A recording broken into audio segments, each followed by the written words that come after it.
Umuchacha, umuchacha, umuchacha, umuchacha, umuchacha do.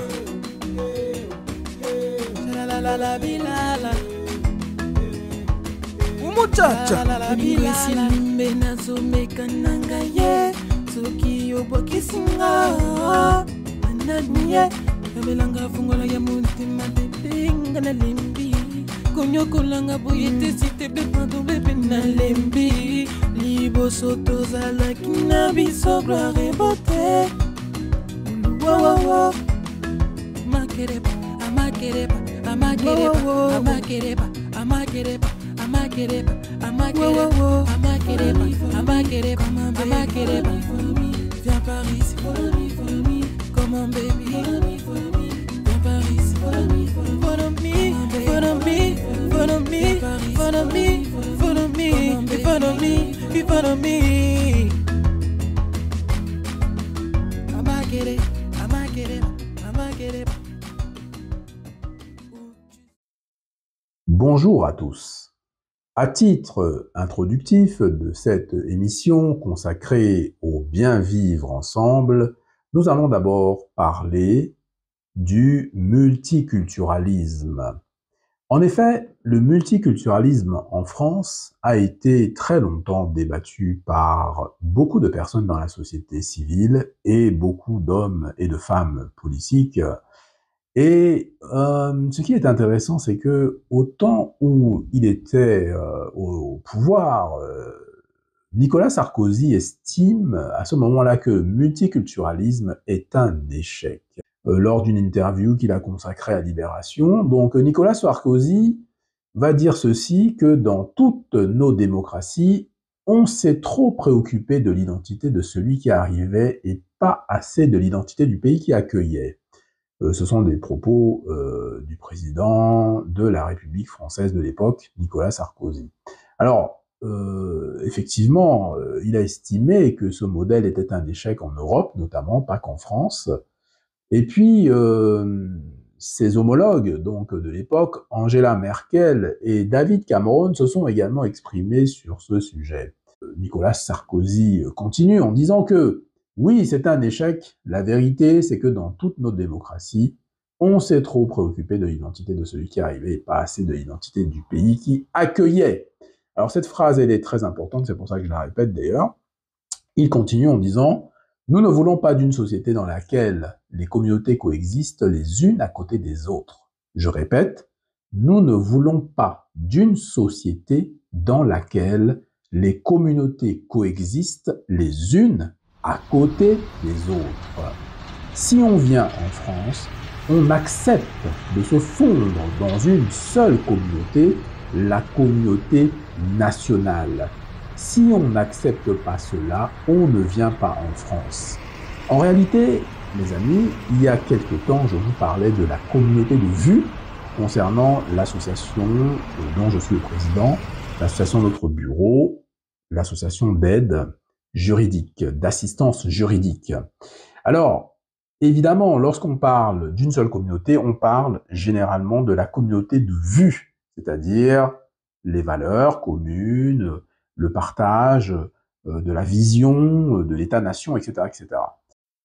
La déclaration de Nicolas Sarkozy avait rejoint à l'époque celle d'Angela Merkel, qui avait jugé que le modèle d'une Allemagne multiculturelle, où cohabiteraient harmonieusement différentes cultures, avait totalement échoué.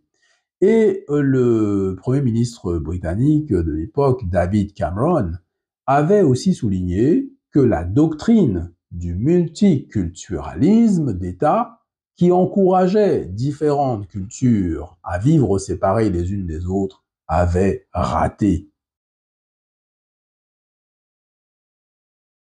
Maintenant, parlons du vivre ensemble. Nous allons commencer par bien définir ce qu'est le vivre ensemble. Ensuite, nous allons nous pencher sur le bien vivre ensemble. Et nous ne manquerons pas, évidemment, de parler de ce qui se passe en France et de s'interroger également sur ce qui se passe actuellement, c'est-à-dire une montée du séparatisme et une montée de la détestation des uns et des autres, et essayer de comprendre si c'est un phénomène, un épiphénomène, ou c'est un phénomène d'une plus grande ampleur. Alors, commençons d'abord par le vivre ensemble. Alors, le vivre ensemble, c'est une capacité et une possibilité qui permet à des habitants, à des citoyens de vivre dans un environnement dans lequel on trouve de la diversité sociale, de la diversité culturelle. C'est une possibilité formidable de partager harmonieusement son lieu de vie avec d'autres personnes de cultures différentes, d'origines variées, de toutes les couleurs de peau. Bienvenue sur le territoire français. En vérité, c'est cela la France du XXIe siècle, c'est cela la France de 2024. Maintenant, si on s'accorde un petit instant sur le bien vivre ensemble, parce qu'il y a le vivre ensemble et il y a le bien vivre ensemble. Alors, qu'est-ce que le bien vivre ensemble? Le bien vivre ensemble, c'est un état d'harmonie atteint par les habitants vivant dans un environnement de diversité sociale et culturelle, lorsqu'ils développent avec réussite certaine une culture de paix entre eux. Alors, qu'est-ce qu'elle comprend? Cette culture de paix, elle comprend le respect, l'appréciation mutuelle, le bon voisinage, des relations basées sur une coopération absolue et surtout un désir commun de paix et d'apaisement. Alors vous voyez, le bien vivre ensemble va donc reposer sur ce respect mutuel, cette acceptation de la pluralité des opinions, cette, comment dirais-je, libre pensée qui sera acceptée par tous. Et vous voyez que dans le sobaïsme que je défends, voilà, tous les jours sur ce canal, sur cette chaîne, c'est très important le libre arbitre et la liberté de penser. Ensuite, il y a aussi des interactions dans l'ouverture et dans la coopération. Il faut que les relations entre les personnes soient des relations bienveillantes. Et surtout, il faut absolument que les différentes populations refusent de s'ignorer et refusent de se nuire. Alors, ce qui est très intéressant, les amis, c'est que nous allons désormais nous pencher sur ce que dit le Conseil de l'Europe. Alors, le Conseil de l'Europe va dire ceci, que le bien vivre ensemble, c'est la liberté d'expression et le pluralisme des opinions, le respect de la dignité humaine, de la diversité culturelle et des droits des autres, entre guillemets, droits des autres, afin de garantir la tolérance et la compréhension. Ensuite, le Conseil de l'Europe rajoute la participation de tous les citoyens aux affaires publiques en leur donnant accès à l'information et aux médias. Donc c'est une source, voilà, vivre ensemble, que vous pouvez trouver sur Internet facilement. Revenons sur les pensées du Conseil de l'Europe, la liberté d'expression et le pluralisme des opinions. Je pense que nous sommes tous d'accord ici pour dire que chacun de nous, quelles que soient ses origines, sa couleur de peau, sa religion, doit respecter ce principe fondamental qui est un principe de liberté d'expression et de pluralisme des opinions. Donc, les amis, vous ne pouvez pas dire oui à la liberté d'expression et le pluralisme des opinions et après venir nous dire oui, mais il y a ci, oui, mais il y a ça, oui, mais pourquoi les uns et les autres critiquent ceci, critiquent cela, etc. Ils n'ont pas à critiquer, etc., etc. Ben non, c'est contradictoire, puisque la liberté d'expression et le pluralisme des opinions doivent être respectés. Ensuite, nous parlons du respect de la dignité humaine au niveau du Conseil de l'Europe. Bah oui, la dignité des uns et des autres, c'est un fondement, je veux dire, extraordinaire. On ne peut pas faire autrement, hein. La diversité culturelle et les droits des autres. Mais c'est très important, les amis, et vous vous souvenez, dans le sobaïsme primaire, nous avons donc le libre arbitre, nous avons également la culture, c'est-à-dire que la mise en avant de notamment la culture africaine, hein, nous défendons la culture africaine puisqu'elle est tellement mal défendue, qu'elle a besoin d'être défendue, elle a besoin d'être mise en avant, puisqu'elle est tellement ignorée par les uns et les autres. Voilà. Et alors tout cela afin de garantir la tolérance et la compréhension. Oui les amis, je vous ai dit dans une vidéo il y a quelque temps que effectivement j'avais vraiment compris pourquoi 95% des Africains étaient dans les religions importées. Je ne comprenais pas avant et aujourd'hui j'ai compris. J'ai compris également le fait de faire vraiment la distinction entre l'institution, l'Église, les personnes, les individus, la foi, parce que c'est pas tout à fait la même chose, les amis. Donc, il peut y avoir des confusions.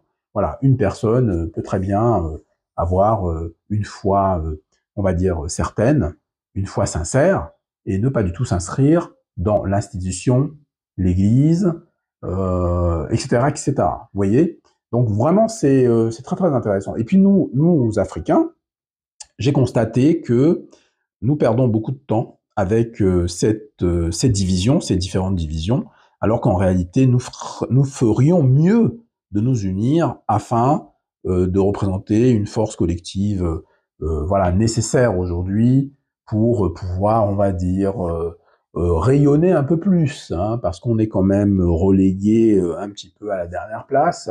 Bon, si on fait un classement, c'est pas gênant hein, d'être à la dernière place, c'est juste que cette dernière place, c'est quand même un peu perpétuel et il faut quand même arrêter ce genre d'habitude. Hein. Il faut qu'on arrête de donner cette habitude aux gens de nous classer à chaque fois en dernière place, quoi. À la dernière place, voilà. Bah, je peux vous dire, les amis, qu'aujourd'hui, il y a une dissonance, en tout cas, il y a une différence extraordinaire entre ce qu'on entend sur les réseaux sociaux et la vie que nous menons tous les jours au quotidien. Au quotidien, les gens vivent ensemble, dans tout ce qui a été défini au préalable, et c'est très étonnant d'entendre des discours aussi haineux sur les réseaux sociaux. Bon bref, j'ai tenu à faire cette émission un peu spéciale pour essayer de vous sensibiliser à cette notion de vivre ensemble, de bien vivre ensemble, et essayer de vous donner aussi mon opinion là-dessus, c'est-à-dire qu'en gros c'est un travail qui est délicat, mais enfin les amis, je veux dire, soit on est tout seul sur Terre, soit on est ensemble, hein, soit chacun est dans son pays d'origine, sur son continent, par rapport aux gens, voilà, à notre couleur de peau, aux gens qui nous ressemblent, etc. Et puis bah voilà, on reste entre nous et puis c'est tout. Ou alors, dans ce cas, si on est un peu partout dans le monde, etc., ben c'est un peu curieux d'être dans des pays et ne pas vouloir, on va dire, vivre avec les autres. C'est un peu curieux, c'est juste incohérent.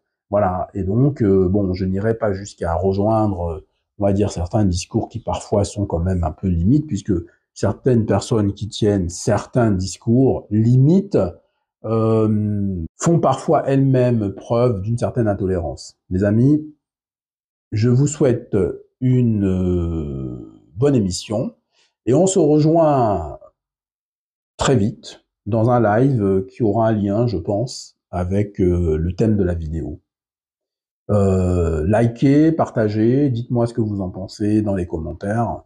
Et puis les amis, soyez cool les uns avec les autres. Moi, c'est l'enseignement que je peux vous donner aujourd'hui, c'est que nous les Africains, nous gagnerions à vraiment faire attention à, comment dire, bien, comment on peut dire ça, être en phase avec ce que nous sommes, avec notre propre nature. Et puis, il n'y a aucune raison de pouvoir collaborer. C'est pas parce que vous collaborez avec des personnes différentes que ça vous enlève votre dignité, ça vous enlève votre africanité, etc. En fait, ce sont des discours vraiment nauséabonds qu'on entend sur les réseaux sociaux. Il est temps que nous passions aujourd'hui à la phase de la responsabilité, les amis. Chacun doit prendre ses responsabilités. Moi, je prends les miennes. Et bah, comment dire, le conseil que je peux vous donner, c'est qu'il faut arrêter de vous laisser gagner par la haine, parce que de toute façon, on ne peut pas combattre l'ombre par l'ombre. C'est une phrase de Martin Luther King, certes. Je ne suis pas luthérien, hein, voilà. Voilà, mais enfin, il y a quand même des choses qui sont sensées. Bon, voilà. Bref, vous m'avez compris. En tout cas, c'est une très belle phrase qui résume bah, tout. Voilà. Il faut de la subtilité. Hein. Les Africains nous avons ce souhait d'être respectés, effectivement. Commençons par nous respecter nous-mêmes, déjà, premièrement. Lorsque certains s'amusent à avoir des comportements mais vraiment incroyables, comment voulez-vous qu'on s'en sorte lorsque les uns et les autres n'ont jamais d'arguments et viennent toujours pour insulter les gens? C'est un peu compliqué, vous voyez, donc à chacun d'en tirer les conclusions et puis à chacun de s'épanouir, voilà, et puis de prendre en compte, si vous voulez, cette donne essentielle du bien vivre ensemble, donc collaborer, faire des affaires, comment dire, lier des amitiés. Parfois, ça se termine en mariage, etc. Bah pourquoi pas? Moi, je l'ai toujours dit sur cette chaîne, ce sont les choix individuels. On ne va pas commencer à interdire aux gens de fréquenter telle ou telle communauté. C'est n'importe quoi, les amis. Mais c'est arrivé d'ailleurs même entre Africains. Voilà, ça arrive même entre Africains. Oui, les Camerounais sont ceci, les Ivoiriens sont cela. Tiens, le mari et la femme. Oh, oh. Bon, bref, c'est vraiment, enfin, moi, je vous invite à partager cette réflexion et à réfléchir un peu. Voilà, nous sommes des Africains et nous avons cette responsabilité vis-à-vis de nos ancêtres de faire en sorte que nous ne fassions qu'un, hein, finalement. C'est ce que je suis en train de vous dire depuis tout à l'heure.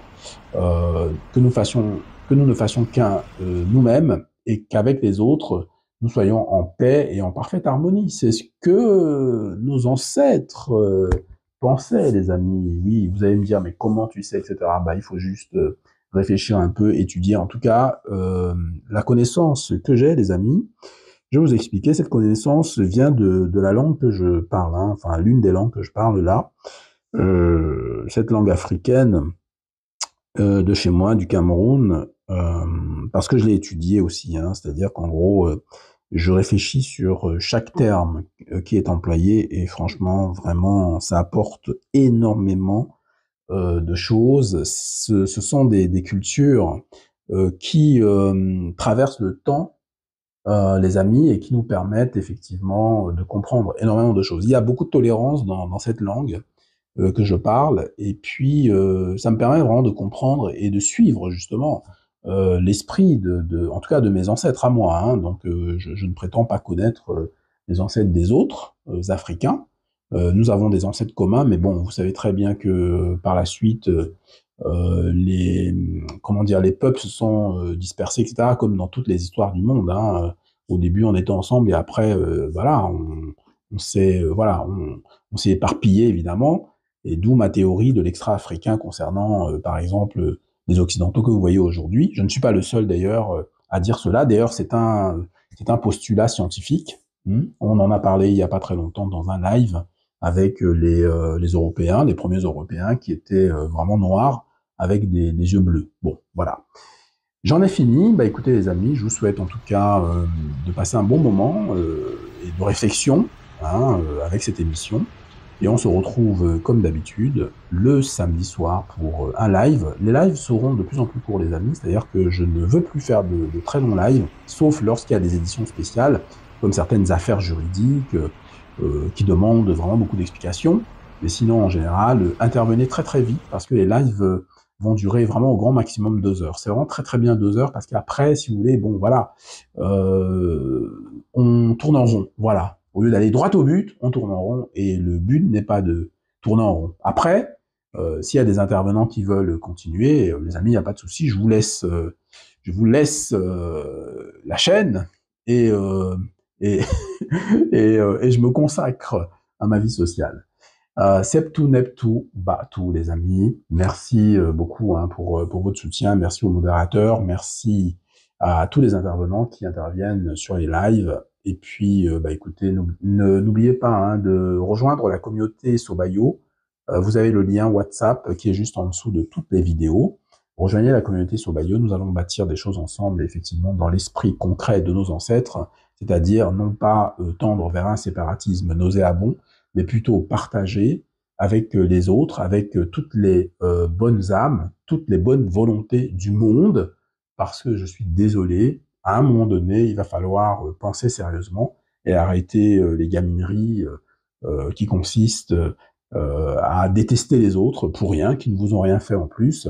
Il faut arrêter aussi de faire des erreurs chronologiques, c'est-à-dire qu'en gros, quand je dis chronologique, c'est que beaucoup vivent dans le passé, malheureusement, et ne vivent pas dans le présent. C'est ça qui est dommage, et ne vivront certainement pas dans le futur, puisque ils sont toujours dans le passé, ils sont coincés dans le passé, alors que nous sommes dans la dynamique du présent pour la construction du futur. Je terminerai sur ces belles paroles. Les amis, j'ai beaucoup parlé, j'ai soif, je vais boire. À très bientôt sur la chaîne Jean Sobayo et le droit. À très bientôt dans la communauté Sobayo, sur WhatsApp. Cliquez, rejoignez-nous, vous verrez. Nous allons faire de très grandes choses, de très grandes réalisations ensemble. Nous allons avancer sur le plan intellectuel, sur le plan juridique, sur le plan social, sur le plan économique. Septu, neptu, batu.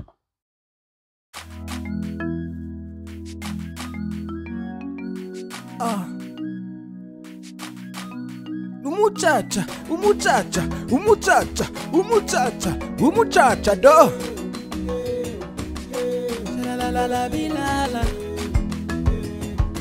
Umuchacha. Limbe nazomeka nanga ye soki yobokisinga ananie yabelanga fungola ya mutima bebenga na lembi konyokolanga boye te site bepando bebe na lembi liboso tozalaki na biso gloire et beauté uluwawawa makereba amakereba amakereba amakereba amakereba amakereba amakereba amakereba amakereba amakereba